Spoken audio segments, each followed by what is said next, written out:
Hello बच्चों, आप सभी का वेलकम आपके अपने यूट्यूब चैनल तनु क्लासेस में। आज के इस वीडियो में हम लोग पढ़ेंगे यूरोप में राष्ट्रवाद। इससे पहले जो है हम लोग पार्ट 1 पार्ट 2 यानी कि 2 वीडियो कंप्लीट कर चुके हैं। अगर आप उन दोनों वीडियो को नहीं देखे हैं तो चैनल का प्लेलिस्ट पे जाइए या फिर इसी चैनल का प्लेलिस्ट पे डिस्क्रिप्शन पे जाइए और वहां से जो है पार्ट 1 पार्ट 2 को देख लीजिए।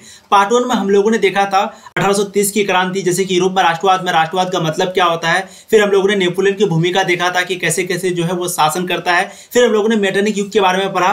फिर हम लोगों ने जो है 1848 की क्रांति के बारे में पढ़ा कि क्या क्या कारण था और 1830 की क्या क्या मतलब कि क्रांति कैसे हुई, क्या क्या कारण था, इसका क्या क्या प्रभाव पड़ा।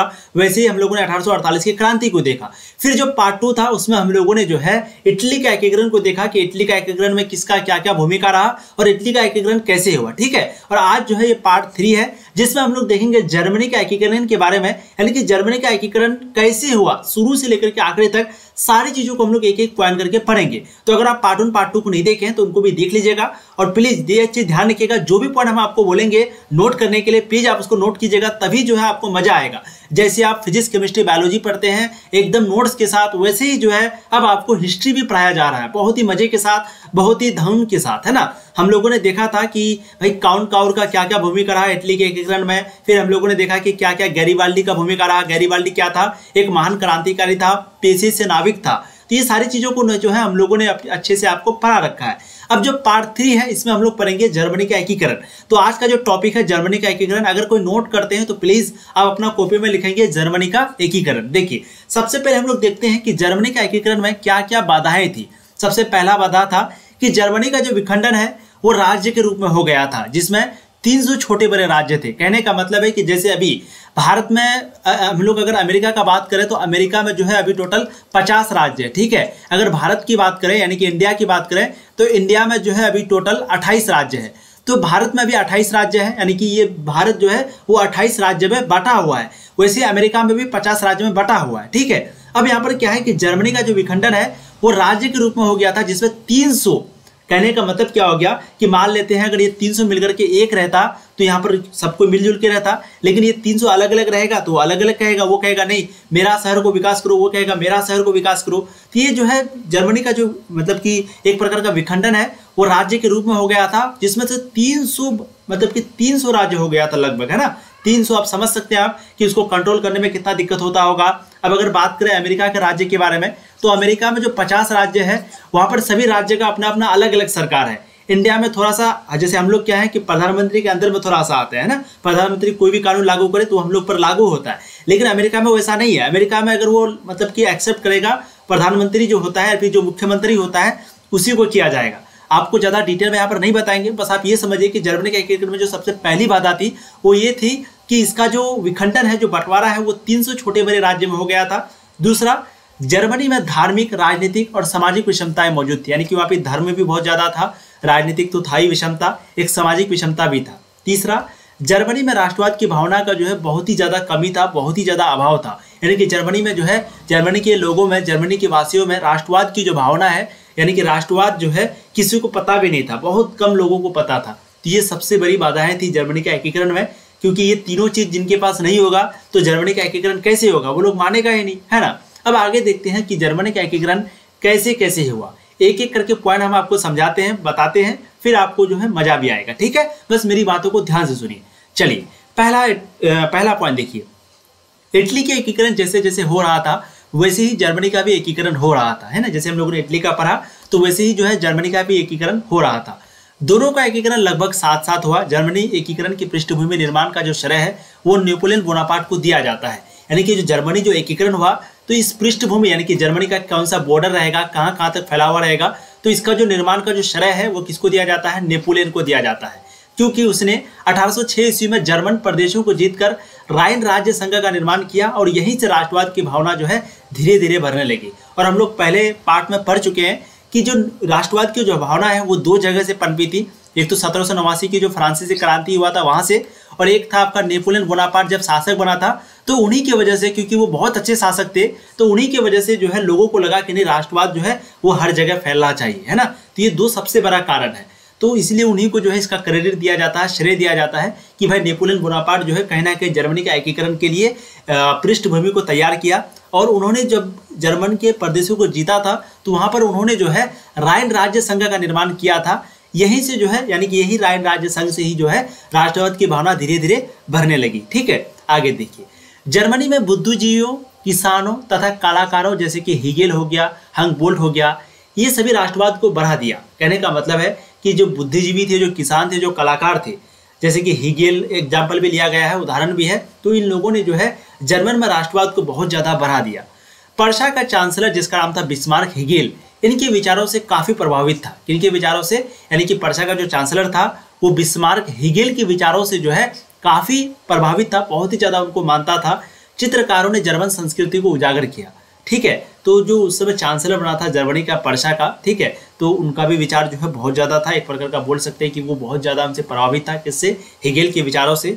और जो चित्रकार थे, जो पिक्चर बनाने वाले थे, वो भी जो है जो जर्मन की उस समय संस्कृति थी, जो खराब संस्कृति चल रही थी, उनको जो है चित्र के द्वारा सबको दिखाया कि देखो यहाँ पर इस तरह का बुरी हालात है ना। जैसे आजकल हम लोग वीडियो बना लेते हैं, तो पहले तो वीडियो वाला सिस्टम था नहीं, तो चित्र बना करके लोग जो है अच्छे से समझाते थे। जैसे मान लेते हैं यहाँ पर कोई किसान का फोटो दे दिया होगा, यहाँ पर किसान पर एक कोई कोड़ा चलाते हुए आदमी को दे दिया होगा कि भाई देखो किसान पर कितना अत्याचार हो रहा है ना। तो कुछ इस प्रकार का चित्र बनाया होगा, फोटो बनाया होगा और लोगों को उजागर किया होगा, दिखाया होगा कि देखो किस प्रकार का हालात है जर्मनी में। आगे देखिए, जर्मनी में राष्ट्रीय आंदोलन में शिक्षण संस्थानों में विद्यार्थियों का भी योगदान था। वहाँ पे जो भी इंस्टीट्यूट थे, जो भी स्कूल वगैरह थे, उनका भी बहुत ज़्यादा योगदान है। साथ में जो स्टूडेंट है उनका तो योगदान था ही था। उसके बाद शिक्षक एवं विद्यार्थियों ने जर्मनी के एकीकरण के उद्देश्य से ब्रुसेल्स-सेफ्ट नामक सभा स्थापित की। अगर आपको प्रश्न पूछा जाए कि भाई ये जो ब्रुसेल्स-सेफ्ट नामक जो सभा है, जो मीटिंग है ब्रुसेल्स-सेफ्ट नाम का, इसकी शुरुआत किसने किया था, तो ध्यान रखिएगा, शिक्षकों और विद्यार्थियों ने मिलकर के जर्मनी के एकीकरण के उद्देश्य से, किसके एकीकरण से, जर्मनी के एकीकरण के उद्देश्य से जो है ब्रुसेल्स-सेफ्ट नामक सभा का स्थापना हुआ था। ठीक है, मेटरनिख ने आंदोलन को दमनकारी कानून यानी कि कार्लसवाद के आदेश से कुचलने का प्रयास किया, लेकिन इससे भी कुछ नहीं हुआ। और जैसे कि आप सबको पता है, मेटरनिख जो है वो बुरा शासक है और नेपोलियन की मृत्यु के बाद, यानी कि जब नेपोलियन की मृत्यु हुई थी 1814 ईस्वी में, तो उनके बाद 1815 ईस्वी में जो है नेपोलियन की मृत्यु हुई 1814 में, तो उनके बाद 1815 ईस्वी में मेटरनिख जो है शासक बना था, जो कि बहुत ही क्रूर था, बहुत ही खराब शासक था। तो ये क्या काम किया, ये जो है जो भी आंदोलन चल रहा था उनको दमनकारी कानून बताया, कार्लसवाद के आदेश को कुचलने का प्रयास किया, जो भी आंदोलन चल रहा था उससे कुचलने का प्रयास किया, लेकिन मेटरनिख से जो है कुछ भी नहीं हुआ। ठीक, आगे देखिए, जर्मन व्यापारियों ने 1834 में आर्थिक व्यापारिक समानता के लिए पर्सा के नेतृत्व में जालवेरी नामक आर्थिक संघ बनाया और राष्ट्रवादी प्रवृत्ति को बढ़ावा दिया। तो ये भी आप ध्यान रखिएगा, सबसे पहले टीचर और शिक्षक और विद्यार्थी ने मिलकर के ब्रुसेल्स-सेफ्ट नामक एक सभा स्थापित किया, जिसका उद्देश्य क्या था, जर्मनी का एकीकरण। ठीक, दूसरा, जो जर्मन के बिजनेसमैन थे उन लोगों ने जो है 1834 ईस्वी में आर्थिक व्यापारिक समानता के लिए पर्सा के नेतृत्व में, ध्यान रखिएगा किसके कंट्रोल में, पर्सा के कंट्रोल में जालवेरी नामक आर्थिक संघ बनाया। तो आपके ऑब्जेक्टिव में भी पूछा जाता है कि भाई ये जो जालवेरी नामक संगठन है वो किसने बनाया था, तो जालवेरी नामक जो संगठन है वो बनाया था जर्मन के व्यापारी ने, है ना, ये चीज को ध्यान रखिएगा। तो इन्होंने जो है जालवेरी नामक आर्थिक संघों को बनाया और इन्होंने जो है राष्ट्रवादी प्रवृत्ति को, यानी कि जो राष्ट्रवादी की जो भावना थी उनको और भी ज्यादा बढ़ाने का प्रयास किया। आगे देखिए, फ्रांस के 1830 की क्रांति ने भी जर्मन राष्ट्रवादी भावनाओं को बढ़ावा दिया, क्योंकि आप सबको पता होगा 1830 की क्रांति के बारे में और 1848 की क्रांति के बारे में, क्योंकि हमने आपको पार्ट 1 में जो है बहुत ही अच्छे से इन दोनों क्रांति के बारे में पढ़ा दिए हैं और आपको पूछा भी जाता है कि भाई 1830 की क्रांति क्या है, 1830 की क्रांति, 1848 की क्रांति क्या है, इनका प्रभाव क्या क्या हुआ, तो ये सारी चीज़ें पूछी जाती है ना। तो चीज़ें आपको जो है पार्ट 1 में पढ़ा दी गई है, आप जरूर देख लीजिएगा, डिस्क्रिप्शन में लिंक मिलेगा या फिर चैनल का प्लेलिस्ट में। अब आगे देखिए, तो जर्मनी के व्यापारियों ने जो है जालवेरी नामक संघ बनाया और इन्होंने भी जो है राष्ट्रवाद को बढ़ावा दिया। अब फ्रांस की जो 1830 की क्रांति थी, इन्होंने भी जर्मन राष्ट्रवादी भावनाओं को बढ़ावा दिया, यानी कि जो 1830 की क्रांति हुई थी उसकी वजह से भी जो है राष्ट्रवादी भावनाओं को बढ़ावा मिला। सेक्सोनी, हनोवर आदि राज्यों में लोकतांत्रिक विद्रोह होने लगे थे, लेकिन पर्सा और ऑस्ट्रिया ने मिलकर इसे कुचल डाला, है ना। सेक्सोनी और हनोवर जैसे जगहों में जो है लोकतांत्रिक विद्रोह होने लगा, लेकिन पर्सा और ऑस्ट्रिया जैसे जगह में मिलकर के जो है, यानी कि पर्सा और ऑस्ट्रिया मिलकर के इसे कुचल डाला, यानी कि जो लोकतांत्रिक विद्रोह चल रहा था इनको क्या कर दिया, खत्म कर दिया। अब आगे देखिए, 1848 की फ्रांसीसी क्रांति ने जर्मन राष्ट्रवाद को बढ़ावा दिया और मेटरनिख युग का अंत हुआ। फिर 1848 की जब फ्रांसीसी क्रांति हुई थी तो उनके बाद जर्मन राष्ट्रवाद को और भी बढ़ावा मिला। पहले तो 1830 की क्रांति से मिला ही मिला, उनके बाद जो 1848 की जो क्रांति हुई थी उनकी वजह से भी, यानी कि फ्रांसीसी जो क्रांति हुई थी उनकी वजह से भी जर्मन राष्ट्रवाद को बहुत ही ज़्यादा बढ़ावा मिला, जिससे क्या हुआ, एक बहुत ही अच्छा कि मेटरनिख जो था, जो कि बुरा शासक था, उनका उनका युग का यानी कि उनका शासन का अंत हो गया। इसी समय राष्ट्रवादियों ने फ्रैंकफर्ट में एक सभा बुलाई और जो भी राष्ट्रवादी थे, जो भी राष्ट्रवाद को चाहता था, वो जो है फ्रैंकफर्ट नामक एक जगह में एक फिर से मीटिंग बुलाया, सभा बुलाया, जहां पर यह फैसला लिया गया कि जर्मन राष्ट्रवाद का नेतृत्व फ्रेडरिक विलियम करेगा। यानी कि जहां पर यह फैसला लिया गया कि जो जर्मन राष्ट्रवाद का जो नेतृत्व है, यानी कि जर्मन में जो नेतृत्व करेगा, जो राजा बनेगा, जो शासक बनेगा, वो बनेगा फ्रेडरिक विलियम। क्या नाम है? Frederick William. लेकिन क्योंकि वो एक निरंकुश एवं रूढ़िवादी विचार का शासक था, उसने इसे मानने से इनकार कर दिया। लेकिन क्योंकि फ्रेडरिक विलियम जो है एक निरंकुश और रूढ़िवादी विचार का शासक ये भी था, तो वो जो है इसे मानने से, यानी कि नेतृत्व करेगा, राजा बनेगा, तो इसको वो राजा नहीं बना, क्योंकि हम जो है राजा नहीं बनेंगे, और ये इनकार कर दिया। फिर फ्रेडरिक ऑस्ट्रिया के संघर्ष से बचना भी चाहता था, और फिर फ्रेडरिक जो है वो ऑस्ट्रिया के संघर्ष से, क्योंकि ऑस्ट्रिया जो है कहीं ना कहीं जर्मनी के साथ हमेशा युद्ध करते रहता था, तो फ्रेडरिक जो है इनसे भी बचना चाहता था, और वो निरंकुश और रूढ़िवादी शासक था, जिससे कि उनसे भी लगा कि भाई हम तो रूढ़िवादी हैं, निरंकुश हैं, और इस तरह का राष्ट्रवाद की भावना लोगों में फैला हुआ है, तो हम यहाँ पर कैसे बनेंगे। तो ये दोनों कारण था जिससे कि फ्रेडरिक विलियम नहीं बना। तो ये सारा रीजन था। ठीक, इससे क्या हो गया कि राष्ट्रवाद और जोर से पनपा, लेकिन ऑस्ट्रिया और पर्सा ने मिलकर दबा दिया। इससे ये हुआ, यानी कि जब ये मना किया, क्योंकि भाई ये निरंकुश था, तो ये मना कर दिया कि हमसे नहीं हो पाएगा, तो इससे क्या हो गया कि राष्ट्रवाद की जो भावना है वो और ज़्यादा हुआ, तेज हुआ।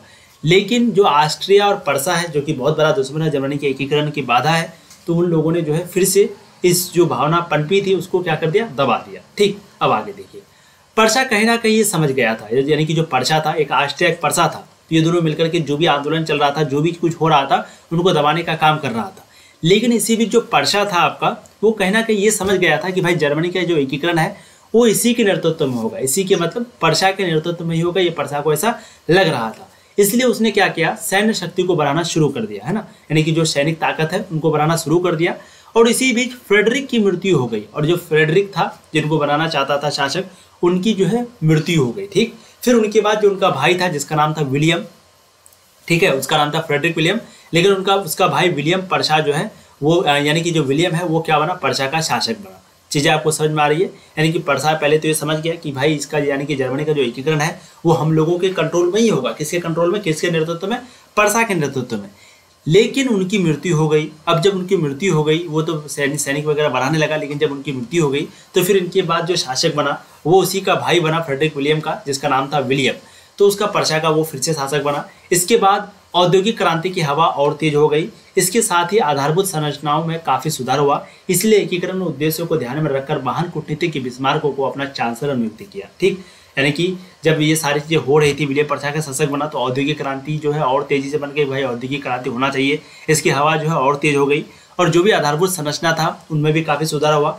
लेकिन एकीकरण करने के ही उद्देश्य से इस चीजों को ध्यान में रख करके जो विलियम था वो, यानी कि एक महान कूटनीतिज्ञ को जिसका नाम था बिस्मार्क, उसी को जो है अपना चांसलर नियुक्त किया, यानी कि अपना चांसलर बनाया। ठीक, तो हम लोगों ने देखा कि बिस्मार्क को चांसलर किसने बनाया, विलियम ने बनाया। ठीक, अब आगे देखते हैं कि भाई अब बिस्मार्क यानी कि जो चांसलर बना है उनका क्या क्या भूमिका रहता है, क्या क्या रोल रहता है जर्मनी के एकीकरण में, है ना, यानी कि जर्मनी के एकीकरण में बिस्मार्क की क्या क्या भूमिका रहता है उनको देखते हैं। और आपको यहाँ पर प्रश्न ऐसे पूछेगा कि बताओ बिस्मार्क कौन है, बिस्मार्क की जीवनी के बारे में बताएं, या फिर आपको पूछेगा कि जर्मनी के एकीकरण में बिस्मार्क की क्या भूमिका है। तो जैसे भी आपको क्वेश्चन पूछ दिया जाए, बस आपको आंसर देना है। तो आपने जर्मनी की बाधाएं देखा, फिर जर्मनी के एकीकरण में कैसे कैसे क्या क्या हुआ वो देखा। ठीक, अब आगे हम लोग जो देखेंगे वो ये देखेंगे कि भाई बिस्मार्क की क्या भूमिका रहा, उसको देखिए। बिस्मार्क जो कि चांसलर बन चुका था, बिस्मार्क जो है वो निरंकुश राजतंत्र का समर्थन करते हुए जर्मनी के एकीकरण में जुट गया। उन्होंने सैन्य शक्ति के महत्व को समझा। इसके लिए उसने रक्त और लहू की नीति अपनाई। उसने अपने देश में अनिवार्य सैन्य सेवा लागू कर दी। अपनी नीतियों से पर्सा का शुद्धिकरण किया, जिसके कारण ऑस्ट्रिया से किसी भी मायने में कम नहीं रहा। यानी कि वो सबसे पहले राजतंत्र का समर्थन करते हुए राजतंत्र को सपोर्ट करता था, ठीक है, और इसको समर्थन करते हुए जर्मनी के एकीकरण में जो है पहले जुट गया। फिर वो जो है सैन्य शक्ति के महत्व को समझा, इसलिए उन्होंने जो है रक्त और लौह की नीति को अपनाई। तो आपको यहाँ पर यह भी प्रश्न पूछा जाएगा कि जो रक्त और लौह की जो नीति है वो किसने अपनाई थी, तो वो अपनाई थी बिस्मार्क ने। ध्यान रखिएगा, किसने अपनाई थी, बिस्मार्क ने। तो जब उन्होंने सैन्य ताकत को देखा कि भाई सैन्य जो है काफ़ी बहुत बड़ी चीज़ है, सैनिक होना चाहिए हर जगह, तो उन्होंने जो है रक्त और लौह की नीति को अपना दिया। फिर अपने देश में जो भी अनिवार्य सैन्य सेवा था उनको लागू कर दिया। ठीक, फिर अपने नीतियों से पर्सा का शुद्धिकरण किया, यानी कि जो पर्सा का जब ये बना था चांसलर, तो पर्सा का जो भी वहाँ पर माहौल जो भी खराब था तो उनको शुद्धिकरण किया, यानी कि कहीं ना कहीं विकास करने का काम किया। जिसके कारण ऑस्ट्रिया से किसी भी मायने में कम नहीं रहा, जिसके कारण जो पर्सा है वो ऑस्ट्रिया के मतलब कि कंपेयर में किसी भी मायने में ऑस्ट्रिया से कम नहीं रहा। कौन? पर्सा। ठीक, अब आगे देखिए, बिस्मार्क ने जो है 3 प्रमुख युद्ध किए हैं, ये भी ध्यान रखिएगा। प्रथम जो युद्ध था वो था डेनमार्क के साथ। पहला युद्ध किसके साथ था? डेनमार्क के साथ। दूसरा जो बिस्मार्क ने युद्ध किया था वो था ऑस्ट्रिया के साथ। तीसरा जो युद्ध किया था वो था फ्रांस के साथ। और तीनों में जो है बिस्मार्क को जीत हासिल हुई थी, यानी कि पर्सा को जीत हासिल हुई थी। तो आप यहाँ पर सिर्फ ये ध्यान रखिएगा कि प्रथम युद्ध जो है वो डेनमार्क के साथ हुआ था, जिसमें उनको जीत हुई थी। दूसरा युद्ध जो है वो ऑस्ट्रिया के साथ हुआ था, इसमें भी जीत हुई थी। ठीक है, तीसरा जो युद्ध है वो फ्रांस के साथ हुआ था और इसमें भी उनको जीत हुई थी। किसको? बिस्मार्क को। ठीक, आगे देखिए, इस प्रकार हम लोग कह सकते हैं कि बिस्मार्क जो है ऑस्ट्रिया के साथ मिलकर 1864 ईस्वी में डेनमार्क पर आक्रमण कर दिया और इस प्रकार फिर वो जो है ऑस्ट्रिया के साथ मिल गया, क्योंकि जब ऑस्ट्रिया युद्ध में हार गया तो फिर वो दोस्ती का पैगाम बनाया होगा। तो फिर ऑस्ट्रिया और बिस्मार्क दोनों जो है मिल गया और 1864 ईस्वी में डेनमार्क पर आक्रमण कर दिया। ठीक, 1864 ईस्वी में जो डेनमार्क था उस पर आक्रमण कर दिया, क्योंकि ये दोनों मिल गया था, यानी कि ऑस्ट्रिया और जो पर्सा है वो दोनों आपस में मिल गया और जो डेनमार्क बेचारा अकेले बचा तो उन पर क्या कर दिया? युद्ध कर दिया। बिस्मार्क ने फ्रांस से पहले ही समझौता कर लिया था कि ऑस्ट्रिया पर्सा युद्ध में वो तटस्थ रहे, यानी कि न्यूट्रल रहे, किसी की भी तरफ ना जाए। न्यूट्रल का मतलब हुआ ना प्लस ना निगेटिव ना पॉजिटिव। ठीक है, किसी की तरफ नहीं, बस न्यूट्रल। तो बिस्मार्क ने फ्रांस से पहले ही समझौता इस बात का कर लिया था कि ऑस्ट्रिया पर्सा युद्ध में तटस्थ रहना है, यानी कि न्यूट्रल रहना है। किसको रहना है? यहाँ पर देख लीजिए आप, ऑस्ट्रिया पर्सा युद्ध में बिस्मार्क ने फ्रांस से कहा था, ठीक है, कि तुमको जो है न्यूट्रल रहना है, जिसके लिए फ्रांस को कुछ क्षेत्र भी देने का वादा किया गया था। और क्योंकि वो न्यूट्रल रहता तो इनके लिए उनको जो है कुछ मतलब कि क्षेत्र देने का वादा किया था फ्रांस को। ठीक है, और फिर इटली के शासक विक्टर इमैनुएल से संधि कर ली, जिसके अनुसार ऑस्ट्रिया क्षेत्रों पर आक्रमण कर दिया। और फिर इटली के जो शासक थे विक्टर इमैनुएल, मतलब कि इनसे जो है संधि कर ली, जिसके अनुसार ऑस्ट्रिया क्षेत्रों पर आक्रमण करना था। ठीक, आगे देखिए, इसको ऑस्ट्रिया अपमान समझा और 1866 ईस्वी में पर्सा के खिलाफ सोडोवा में युद्ध की घोषणा कर दी। इस तरह ऑस्ट्रिया की दोनों तरफ से हार हुई, जर्मन क्षेत्रों से प्रभाव समाप्त हो गया। अब तक जर्मन एकीकरण का 2/3 कार्य हो चुका था। ठीक है, आपको समझ में यहाँ पर आ गई कैसे कैसे हम लोग पढ़ रहे हैं कि भाई जर्मनी के एकीकरण में क्या क्या भूमिका रहता है। तो हम लोगों ने सबसे पहले देखा, ठीक है, कि बिस्मार्क ने जो है फ्रांस से पहले समझौता कर लिया था और ऑस्ट्रिया पर्सा युद्ध में वो तटस्थ रहा, यानी कि न्यूट्रल रहा। ठीक है, और इनसे उनके बदले में कुछ देने का भी वादा था, कुछ क्षेत्र देने का भी वादा था। तब आगे देखिए, इसको ऑस्ट्रिया अपमान समझा। किसको अपमान समझा? तो ऑस्ट्रिया क्षेत्रों पर जब आक्रमण कर दिया था एक संधि के अनुसार, इमैनुएल संधि से संधि कर ली, जिसके अनुसार ऑस्ट्रिया क्षेत्रों पर आक्रमण करना, इसको ऑस्ट्रिया अपमान समझा। ऑस्ट्रिया जो है इनको क्या समझा? अपमान समझा। और 1866 ईस्वी में फ्रांस के खिलाफ सेडोवा में युद्ध की घोषणा कर दी। और फिर 1866 ईस्वी में जो है फ्रांस के खिलाफ, यानी कि पर्सा के खिलाफ सेडोवा में जो है युद्ध की घोषणा कर दी। इस तरह ऑस्ट्रिया की दोनों तरफ से हार हुई और जर्मन क्षेत्रों से प्रभाव समाप्त हो गया। और इस तरीके से ऑस्ट्रिया की दोनों तरफ से हार हुई और जर्मन क्षेत्रों में जो भी प्रभाव थे वो समाप्त हो गया। अब तक जर्मन एकीकरण का 2/3 कार्य पूरा हो चुका है। जर्मन एकीकरण का 2/3 कार्य जो है वो पूरा हो चुका है। ठीक है, ये हो गई आपके बिस्मार्क ने जर्मनी के एकीकरण में भूमिका। अब आगे हम लोग देखते हैं, अब बारी थी फ्रांस की। ठीक है, फ्रांस को देखते हैं, जिनको भी पकड़ा गया। तो देखिए, इसी समय स्पेन की राजगद्दी का मामला उभर गया, जिस पर पर्सा के राजकुमार दावेदार था, है ना। इसी समय जो है राजगद्दी का मामला उभर गया, जिस पर दावेदार किसका था, जिस पर हक था किसका? राजकुमार का। कहाँ का? पर्सा का। ठीक, आगे देखिए, फ्रांस इसी बात का विरोध किया और 19 जून 1870 को फ्रांस के शासक नेपोलियन ने पर्सा के खिलाफ युद्ध की घोषणा कर दी और सेडोन की लड़ाई में फ्रांसीसियों की जबरदस्त हार हुई। यानी कि फ्रांस जो है वो सेडोवा में, जो राजकुमार उनके दावेदार थे, ये ध्यान रखिएगा, पर्सा का। ठीक है, तो उन्होंने जो है फ्रांस इसी बात का विरोध किया। ठीक है, फ्रांस की इसी बात का विरोध किया। 19 जून 1870 को फ्रांस के शासक नेपोलियन ने जो है पर्सा के खिलाफ युद्ध की घोषणा कर दी, है ना। फ्रांस के जो शासक थे जिसका नाम था नेपोलियन, उन्हें जो है पर्सा के खिलाफ युद्ध की घोषणा कर दी और सेडोन की लड़ाई में फ्रांसीसियों की जबरदस्त हार हुई। और इस प्रकार जर्मनी 1871 तक एक राष्ट्र के रूप में यूरोप के राजनीतिक मानचित्र में स्थान पाया। ठीक है, ये आपको समझ में आ गया। जर्मनी का एकीकरण 1871 तक हो गया था, एक राष्ट्र के रूप में यूरोप की राजनीतिक। अब यहाँ से आप देखेंगे, यानी कि यूरोप के राजनीतिक मानचित्र में आप स्थान पाया। ठीक है, आगे हम लोग देखेंगे यूनान में राष्ट्रीयता का उदय कैसे कैसे हुआ, क्या क्या हुआ, इन सारी चीज़ों को देखेंगे। उनके बाद जो फिर आपका है हंगरी का एकीकरण कैसे हुआ, फिर हम लोग देखेंगे पोलैंड के बारे में, फिर आपका जो है चैप्टर समाप्त। तो आप प्लीज़ थोड़ा सा और ध्यान से देखिए, फिर हम लोग जो है इस चैप्टर को अभी समाप्त कर देंगे। अब हम लोग देखेंगे यूनान में राष्ट्रीयता का उदय कैसे हुआ, है ना। हम लोगों ने पहले देखा इटली में कैसे हुआ, फिर हम लोगों ने देखा जर्मनी में कैसे हुआ। अब हम लोग देखेंगे यूनान में राष्ट्रीयता का उदय कैसे हुआ। बस छोटा सा टॉपिक है और छोटा छोटा है, उनके बाद फिर जो है ये चैप्टर आपका समाप्त हो जाएगा। इनके बाद जो भी आपका इंपॉर्टेंट क्वेश्चन आंसर बनेगा उनको देखेंगे, ठीक है। ये चीज़ें जो है आप बस कहानी के तौर पर है, तो अगर नहीं होगे तो एक दो बार और आप वीडियो को देख लीजिएगा, तो आपको ये चीज़ें जो है वो याद हो जाएंगी, बिल्कुल आपको कहानी के जैसे याद हो जाएगा। एग्जाम में जैसे भी आएगा तो वहाँ पर बोलता भी है कि विद्यार्थी अपने शब्दों में लिखे, बस आपको लिख देना है, एकदम पेज को फुल करना है, ठीक है। कोई भी बड़ी बात नहीं है, आपको दिख इतना रहा है लेकिन इतना आपको लिखना नहीं है, बस जो आपको याद आएगा लिख लीजिएगा, बस पढ़ना आपको पूरा है, ठीक है। चलिए अब आगे हम लोग देखते हैं यूनान में राष्ट्रीयता का उदय। यूनानी सभ्यता के साहित्यिक प्रगति, विचार, कला, चिकित्सा, विज्ञान आदि क्षेत्र की उपलब्धियां जो है वो यूनानियों के लिए प्रेरणा स्रोत थे। इसके बावजूद भी यूनान जो है वो तुर्की साम्राज्य के अधीन था, यानी कि वहाँ के लोग जो है बहुत ही ज़्यादा, मतलब कह सकते हैं कि बहुत ही ज़्यादा विकसित थे, तरक्की में थे। सारे लोग कलाकार थे, वहाँ पर चिकित्साकार थे, विचार वाले थे, साहित्यिक प्रगति वाले थे। लेकिन इनके बावजूद भी जो है तुर्की जो साम्राज्य था उनके अधीन था, यानी कि जो ऑटोमन साम्राज्य था, ऑटोमन एम्पायर जिसको हम लोग बोलते हैं सल्तनत उस्मानिया, तो उनके जो है कहीं ना कहीं अंडर में था, है ना। फ्रांसीसी क्रांति से यूनानियों में भी राष्ट्रीयता की भावना जो है बहुत ही ज़्यादा जगी, जिसका नेतृत्व यूनान के शक्तिशाली मध्यम वर्गों ने किया। यानी कि वहाँ के लोगों में भी जब फ्रांसीसी क्रांति हुई थी तो यूनान के जो लोग थे उनको भी अंदर लगा कि नहीं, यहाँ पर भी राष्ट्रवाद की जो भावना है फैलना चाहिए, होना चाहिए, राष्ट्रवाद यहाँ पर भी होना चाहिए। तो इसका जो नेतृत्व वो कौन किया, तो जो शक्तिशाली मध्यम वर्ग था, जो मिडिल क्लास वर्ग था शक्तिशाली, उन लोगों ने किया।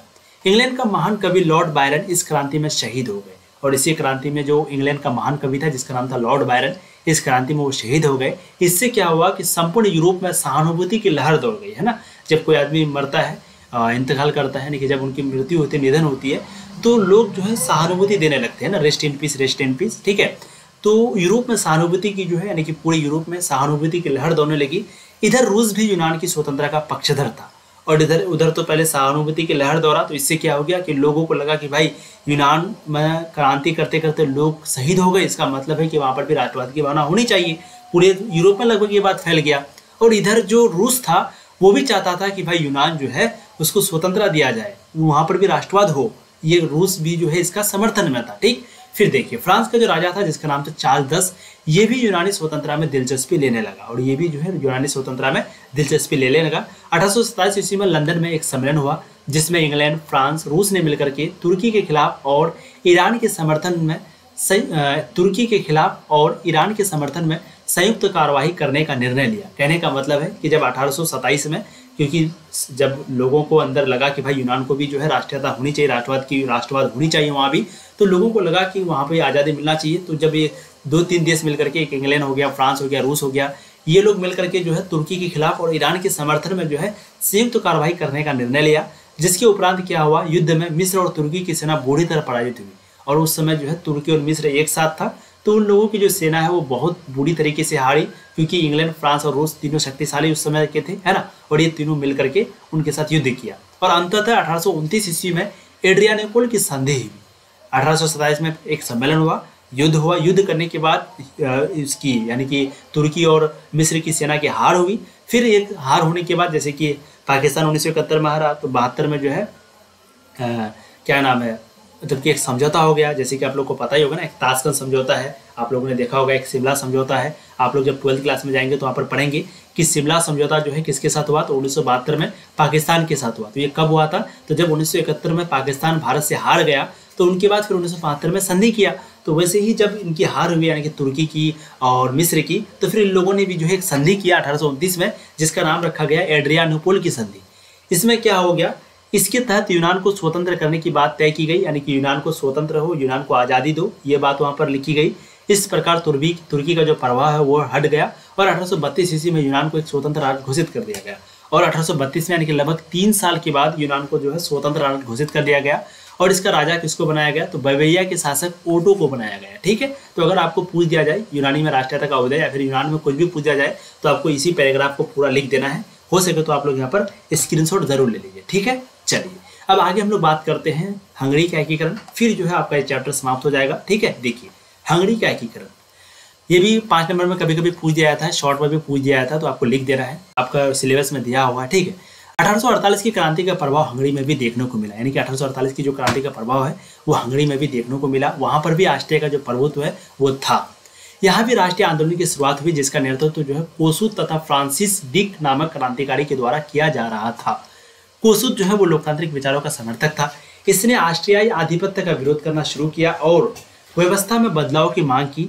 फ्रांस में लुई फिलिप की मृत्यु से राष्ट्रवादी आंदोलन पर विशेष प्रभाव पड़ा। ठीक है, यानी कि 1800 जब हंगरी में देखने को मिला तो वहां पर भी ऑस्ट्रिया का प्रभुत्व था। कहाँ पर? हंगरी में। तो यहाँ पर भी जो है राष्ट्रीय आंदोलन की शुरुआत हुई। इसका नेतृत्व कौन कर रहा था पूछा जाता है, तो वह कोसूत कर रहा था और फ्रांसिस डीक कर रहा था, यानी कि इन्हीं क्रांति के द्वारा जो है नेतृत्व हो रहा था। कोसूत जो है वो लोकतांत्रिक विचारों का समर्थक था। इसने क्या किया कि ऑस्ट्रियाई आधिपत्य का विरोध किया, यानी कि ऑस्ट्रिया जो यहाँ पर बिना मतलब का कब्जा जमा हुआ था उनका विरोध किया और व्यवस्था में यानी कि सिस्टम में बदलाव करने की मांग की। और फ्रांस में लुई फिलिप की मृत्यु से राष्ट्रवादी आंदोलन पर विशेष प्रभाव पड़ा। और जब फ्रांस में लुई फिलिप की मृत्यु हो गई तो फिर से जो राष्ट्रवादी आंदोलन था उस पर बहुत ज़्यादा प्रभाव पड़ा। लोगों में जो है राष्ट्रवाद की भावना फिर से फैलने लगी। ठीक, अंततः 31 मार्च 1848 ईस्वी को ऑस्ट्रिया की सरकार ने बात मान ली और स्वतंत्र मंत्री परिषद लागू किया गया, जहां पर सिर्फ हंगरी का सदस्य ही था। ठीक है, आपको समझ में आ गया। यानी कि 1848 क्रांति देखने को मिला और 31 मार्च 1848 को ऑस्ट्रिया की जो सरकार है वो मान गया, फिर वो पीछे हट गया। फिर वहाँ पर एक स्वतंत्र मंत्री परिषद लागू हुआ हंगरी में। ठीक है, फिर वहाँ पर एक सदस्य बनाया गया, मंत्री परिषद बनाया गया, जहाँ पर सिर्फ हंगरी का ही सदस्यों को लिया गया और ये एक प्रकार का आज़ाद हो गया। ठीक, आगे थोड़ा सा देखिए, देश को आज़ादी दी गई और राष्ट्रीय सुरक्षा सेना की स्थापना की गई। इस प्रकार हंगरी को राष्ट्रीयता अस्मिता प्रदान की। तो यहाँ पर भी आप स्क्रीनशॉट ले सकते हैं। ठीक, अब आगे देखिए पोलैंड के बारे में। तो पोलैंड में भी राष्ट्रवादी भावना पनपी और रूसी शासक के खिलाफ विद्रोह हुए। पोलैंड में भी जो है राष्ट्रवाद की भावना पनपी और पोलैंड में रूस का कब्जा था। ठीक है, तो रूसी शासक के खिलाफ यहाँ भी विद्रोह हुआ। 1830 की क्रांति का प्रभाव जो है उदारवादियों पर बड़े स्तर पर पड़ा। यानी कि जब 1830 की क्रांति हुई थी, रूसी क्रांति, तो उसका जो मतलब कि प्रभाव है बहुत ही बड़े स्तर पर पड़ा, लगभग पूरे यूरोप में। परंतु इन्हें इंग्लैंड तथा फ्रांस की सहायता नहीं मिली, जिस कारण उस समय रूस ने इस विद्रोह को कुचल दिया। लेकिन इसको जो है मतलब कि इंग्लैंड फ्रांस की सहायता नहीं मिला था, जिसके कारण उस समय जो रूस था, क्योंकि रूस तो बहुत ताकतवर था, तो उन लोगों ने जो है इस पोलैंड के आंदोलन को कुचल दिया। ठीक है, तो आपका सिलेबस में पोलैंड के बारे में भी दिया हुआ है, हंगरी के बारे में भी दिया हुआ है, यूनान के बारे में भी दिया हुआ है और इटली और जर्मनी का तो दिया हुआ है। ठीक है, तो आज जो है ये आपका चैप्टर यानी कि यूरोप में राष्ट्रवाद जो चैप्टर है वो समाप्त हो गया। बिल्कुल आपका हम लोगों ने पूरा थ्योरी को आपको पढ़ाया, पार्ट 1, पार्ट 2, पार्ट 3 में। अब इसके बाद इसका जो भी इंपॉर्टेंट ऑब्जेक्टिव क्वेश्चन होगा उसको करेंगे, फिर जो भी सब्जेक्टिव क्वेश्चन होगा उसको करेंगे, यानी कि और 2 वीडियो बनेगा। उनके बाद ये चैप्टर जो है आपका समाप्त हो जाएगा। ठीक है, ऑब्जेक्टिव सब्जेक्टिव करने के बाद चैप्टर समाप्त, फिर हम लोग जो है दूसरा चैप्टर को शुरू करेंगे।